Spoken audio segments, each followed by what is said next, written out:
Safety first.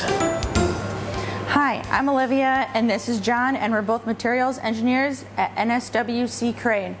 Materials engineers work with different types of materials like metals, plastics, and ceramics. Materials are all around you, like the video game cartridges that you play or what your house is made out of. Now, John is going to heat and cool metal to show you how it reacts. Thanks, Olivia.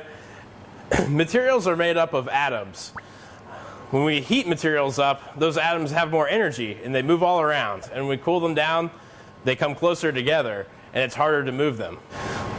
Let's look at this brass wire as an example. At room temperature, it's stiff and difficult to bend. What do you think will happen when we heat the wire up?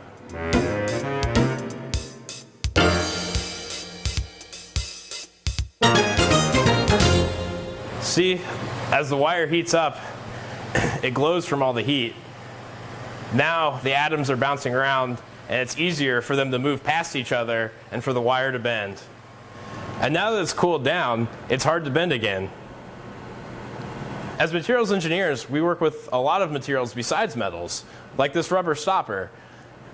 You can see at room temperature, it's easy to squish, perfect for sealing up a piece of glassware. And just like your rubber balls at home, it bounces well.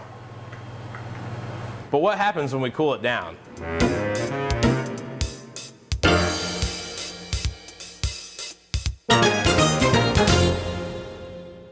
Jacob's pouring some liquid nitrogen, which boils at negative 330 degrees Fahrenheit. So when I put this piece of rubber in there, it'll get really cold. You can see the condensation from the room because it's so cold. The rubber's so cold I need to wear a glove to protect my hand. Here it is. Look, I can't squish it now. Let's see if it bounces. Wow, it shattered.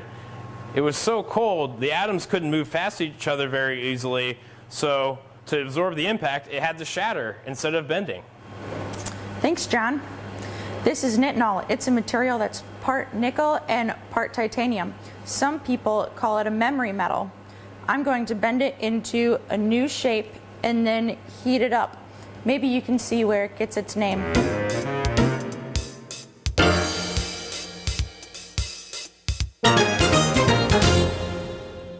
You guessed it would turn back into a straight line. You are correct. As you can see, as I heat the material, it turns back to its original shape very quickly. I hope you learned a lot about what it's like to be a materials engineer. It's important that our soldiers and sailors are protected and safe. I enjoy working at Crane because I get to work with a lot of smart people on interesting stuff that helps make the nation safer.